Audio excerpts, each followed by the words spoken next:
Tú eres psicóloga, pero entiendo que habrás investigado muchas cosas, sobre todo porque, bueno, una vez te metes esto, como decíamos antes, no tiene fin. ¿Tú te has sumergido también en el ámbito espiritual? ¿Cómo está siendo este camino para ti? Quizás yo estoy muy sumergido mucho más en esto que tú, no lo sé, pero ¿cómo llevas tú esto? ¿Qué es para ti la espiritualidad? ¿Cómo ves? Porque hay mucha gente que se hace hoy cursos y cursos y cursos y quizás no profundizamos, ¿no? Cuando hablaba en el podcast con Mariano decía que ahora la gente se conforma con hacer un Zoom cada fin de semana y ya nadie se va a la India a profundizar con un buen maestro y demás. ¿Cómo estás viendo tú esto en tu caso personal o en las personas? Bueno, yo en mi caso personal, para mí el mayor referente y mi mayor maestro es la figura de Jesús.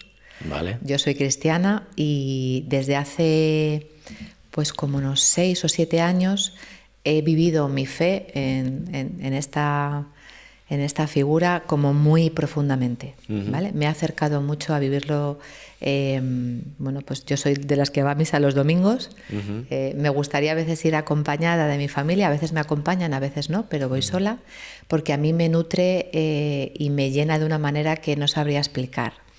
En este sentido he hecho retiros espirituales, el camino de Emaús, que no sé si mucha gente conoce. Yo no lo conozco, así que venga, Pues dispara un poco de qué va esto. No se puede contar, no se puede contar. ¿No se puede contar? Es un retiro espiritual que se hace una vez en la vida, nada más. Vale. Se llama Emaús porque cuando crucifican a Jesús, ¿no? Y en principio todos los discípulos y la gente que le conocía y que estaba cerca de él sale asustada huyendo, y en concreto hay 2 de ellos que van hacia Emaús, que era una ciudad, un pueblo, y en el camino se les aparece un caminante que pide acompañarles y les va acompañando y van entre ellos debatiendo sobre las escrituras y les va explicando Fíjate, cosas. No lo conocía, qué ¿No bonito. lo conocías? Y entonces cuando llegan, se hace de noche, ellos van a parar y entonces el caminante hace como que va a seguir y le dice, no, quédate con nosotros, quédate a cenar y tal. Entonces se queda a cenar con ellos y cuando están comiendo y va a partir el pan, de repente lo reconocen y es Jesús resucitado. ¿Vale? Que había muerto hacía unos días y entonces una vez que lo reconocen, él desaparece. Entonces, claro, para ellos es... Se quedan en shock, ¿no? Se quedan en shock y entonces vuelven corriendo a Jerusalén a contarle a todo el mundo que han visto a Jesús resucitado. Él dijo que iba a resucitar y entonces se apareció a muchas personas. Uno de ellos es a estos 2 discípulos. Entonces, es ese encuentro donde Jesús sale a buscarte, sale a encontrarse contigo, sale a un encuentro íntimo, personal, y es maravilloso. He hecho también retiros de fin de semana en el espíritu, enfocados en el tema de la fuerza del espíritu, precioso también, muy recomendable. Y bueno, esta parte yo la espiritualidad la vivo más desde ahí. Es verdad que también he tenido otro tipo de experiencias, como la respiración holoscópica o holotrópica, ¿no? Sí. Que también se conecta con una conciencia, ¿no? Menudo viaje. Es un viaje. La psilocibina, por ejemplo, ¿no? He tenido experiencias terapéuticas. Ahora nos cuentas. Sí, terapéuticas guiadas por una terapeuta experta con la psilocibina. Entonces, bueno, hay como distintas maneras de acercarse a la espiritualidad. Yo creo que cada persona tiene que encontrar la que le sirve, la que le llena, la que le da esa alegría de vivir. Y yo la he encontrado aquí, pero bueno, respeto también, ¿no?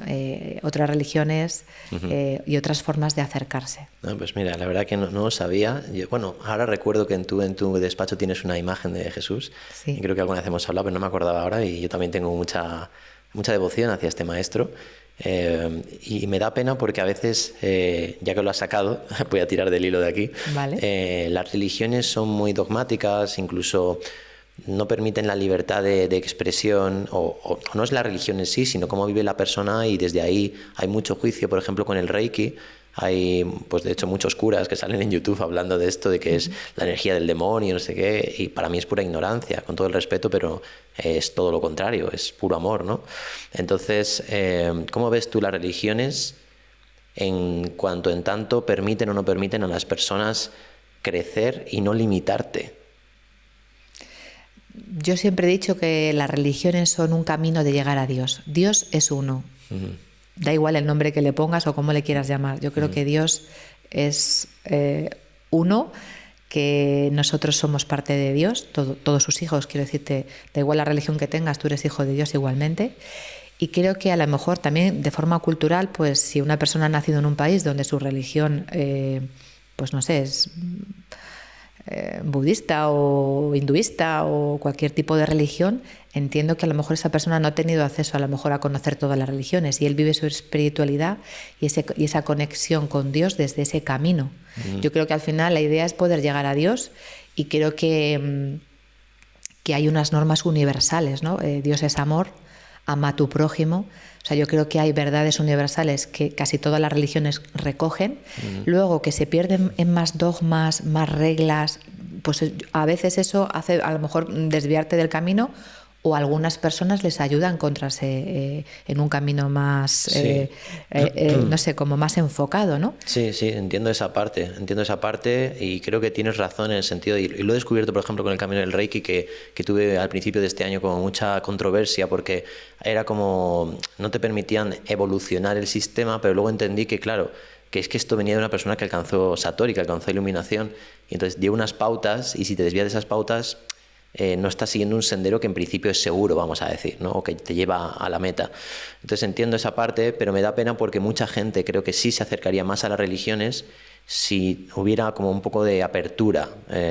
No esto es lo único que hay, porque además entre las religiones hay batalla.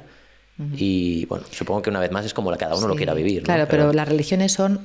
yo creo que están hechas por los hombres. Ya. La religión está hecha por el hombre para llegar a Dios. Yo creo que donde hay que creer es en Dios. Esa es la fe, hay que tenerla en Dios, no en la religión. Claro. Porque la religión, desde el punto de vista que está hecha por hombres, pues habrá cosas en las que acierte y a lo mejor cosas en las que no. Me venía a la mente, y lo quiero decir, me acordaba de cuando Jesús explicaba el fin del mundo y cuando esté el juicio final, ¿no?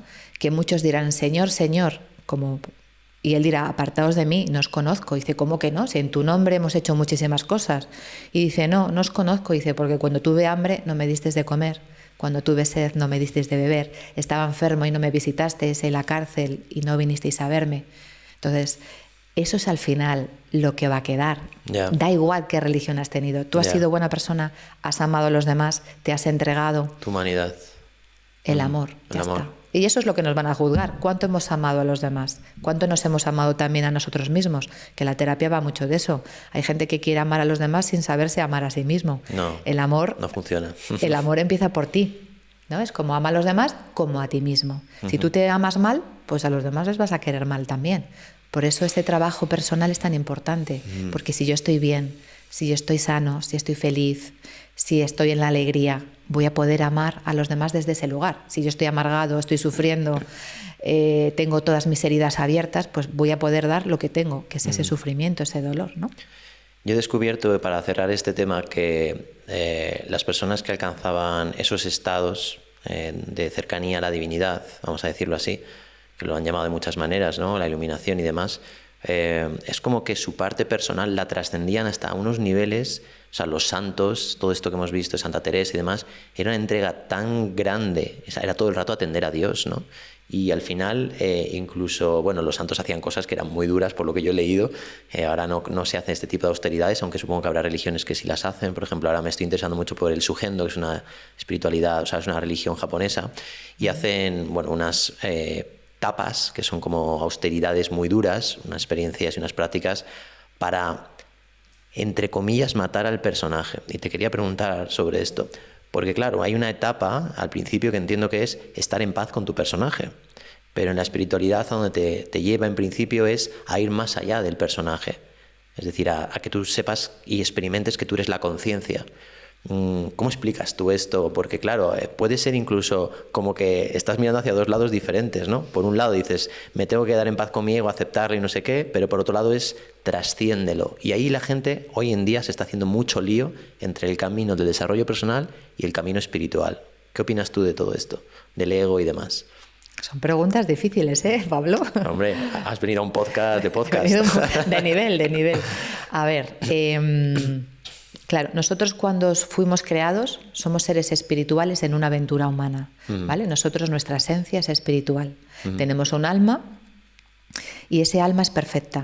O sea, ese alma está hecha de Dios, viene de Dios, hecha por Dios y lo que quiere es volver a Dios, ¿vale? Pero este alma, cuando encarna en un cuerpo y encarna en una familia y encarna en un país y en una situación política, ¿no? Social, experimenta cosas. Y en ese venir al mundo y experimentar el mundo es donde surgen esas heridas y la necesidad de crear el personaje para sobrevivir en mi mundo.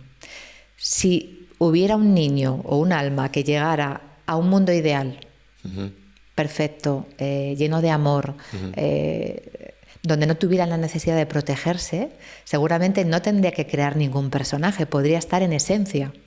¿Qué pasa? Que eso, pues a día de hoy yo no lo conozco. No ocurre. No sé si habrá algún sitio, pero aquí en la Tierra es difícil. Entonces, ese alma que llega aquí y que llega a experimentar esta vida, este regalo, como hemos dicho antes, necesita a veces protegerse para sobrevivir. Entonces, esa protección es la que crea el personaje. Y es necesaria. Y es necesaria, porque si no, no sobreviviríamos. Porque mucha gente critica mucho el ego, pero es que es necesario. Para estar aquí, sí. Otra cosa es que a medida que vamos creciendo, que lo vamos trabajando, ese ego ya no es como una prisión, no es como algo que me tiene encarcelado. A lo mejor es algo como que a veces me pongo, a veces me quito. Ya no me tiene aprisionado. En momentos de iluminación o momentos de éxtasis o en experiencias cumbres, hay gente que de repente, por momentos, se libera de ese ego completamente. Es como si volviera a su ser esencial, es como si volviera a conectar con esa esencia, que realmente es lo que somos. Cuando morimos y nos liberamos de este cuerpo, volvemos otra vez a experimentar esa sensación, ¿no? Claro. Entonces, claro, es como, pues yo qué sé, como la ropa que llevamos, es el traje que a veces necesitamos ponernos para salir al mundo. ¿Podríamos ir desnudos? Pues sí, pero sería raro o nos meteríamos en muchos problemas. Pues el ego o el carácter o la máscara funciona un poco algo parecido. Otra cosa es que digas, no, yo tengo que llevar siempre la misma camiseta y no me la puedo cambiar. Oye, no, hay muchas camisetas. Puedes ponerte una, puedes ponerte otra, ¿no? Pero al final, o un día incluso te la puedes quitar y te tiras a bañar y es maravilloso, ¿no?